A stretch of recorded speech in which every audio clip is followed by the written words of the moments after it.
কোনো প্রকার আটা, ময়দা, সুজি অথবা চালের গুঁড়া ছাড়াই আজকে আপনাদের সাথে শেয়ার করব মুখে স্বাদ লেগে থাকার মতো মালাই কেকের রেসিপি।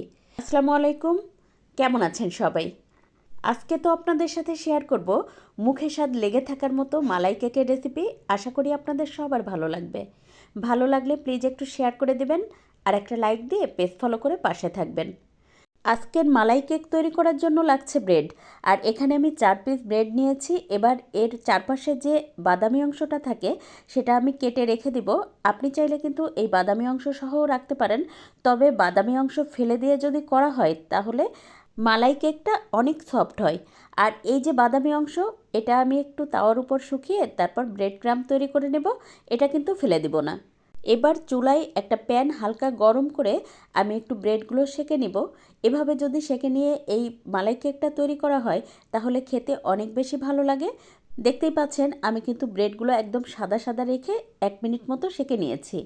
এখন মালাই তৈরি করার জন্য এখানে চুলায় একটা প্যানে আগে থেকে জাল করে নেওয়া 2 কাপ দুধ দিয়ে দেব। আর দুধটা কিন্তু বেশ ঘন করে জাল করাই ছিল আমার আগে। তো এখন হচ্ছে এটা 2 মিনিট মতো জাল করে এর মধ্যে দিয়ে দেব 2 চা চামচ পরিমাণ গুঁড়া দুধ। এই রেসিপিতে দুধটা যত ঘন করে জাল করা হয় খেতে তত বেশি ভালো লাগে।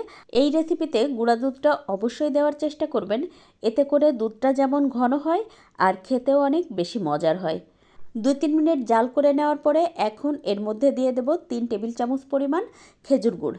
আর খেজুর গুড় দিয়ে যদি এভাবে মালাই চপ তৈরি করা হয় খেতে যে কী পরিমাণ মজার হয়, একবার তৈরি করে খেলেই বুঝতে পারবেন এটা সত্যি কতটা মজার হয়। আর যারা খেজুর গুড় দিয়ে করতে চান না তারা চাইলে কিন্তু 1 টেবিল চামচ পরিমাণ চিনি ক্যারামেল করে তারপরে হচ্ছে দুধটা ঢেলে দিয়ে এই রেসিপিটি করে নিতে পারেন। সত্যি কথা বলতে কি, শীতের সময় হাতের কাছে খেজুর গুড় ছিল, তাই হচ্ছে খেজুর গুড় দিয়ে এই রেসিপিটি করার পরে আমি নিজেও বুঝতে পারিনি এতটা মজার হবে। তো এখন জাল করতে করতে যখন দুধটা একটুখানি ঘন হয়ে গেছে এই পর্যায়ে দিয়ে দিলাম 1 চা চামচ পরিমাণ কর্নফ্লাওয়ার। আর কর্নফ্লাওয়ারটা পানি দিয়ে আমি গুলিয়ে তারপরে দিয়ে 2-3 মিনিট ফুটিয়ে নিয়েছি। আর দেখতেই পাচ্ছেন দুধের ঘনত্বটা আমি ঠিক কেমন রেখেছি, ঠিক এরকম রেখে আপনি যদি নামিয়ে নেন তাহলে ব্রেডের মধ্যে মালাই খুব ভালোভাবে ঢুকবে। তো এবার হচ্ছে মালাইটা রেখে দিলাম, তারপরে ওই যে কেটে রাখা ব্রেড খুব ভালোভাবে আমি একটা পাত্রে বিছিয়ে দিয়ে তারপরে গরম গরম মালাইটা দিয়ে দিব। আজকের ভিডিও কে কোথা থেকে দেখছেন চাইলে আমাকে কমেন্ট করে জানাতে পারেন। আর দেখতেই পাচ্ছেন আমার কিন্তু মালাইটা দেওয়া হয়ে গেছে। এবার এর উপর দিয়ে দিয়ে দেব কিছুটা বাদাম আর এটাকে কি বলে, চেরি। চেরি ছোট ছোট করে কেটে তারপরে এটা দিয়ে দিয়েছি। আপনি চাইলে এখানে কিশমিশও দিয়ে দিতে পারেন। আসলে সাজানোটা একান্তই আপনার ব্যাপার, শুধুমাত্র এটা দেখার সৌন্দর্যের জন্য।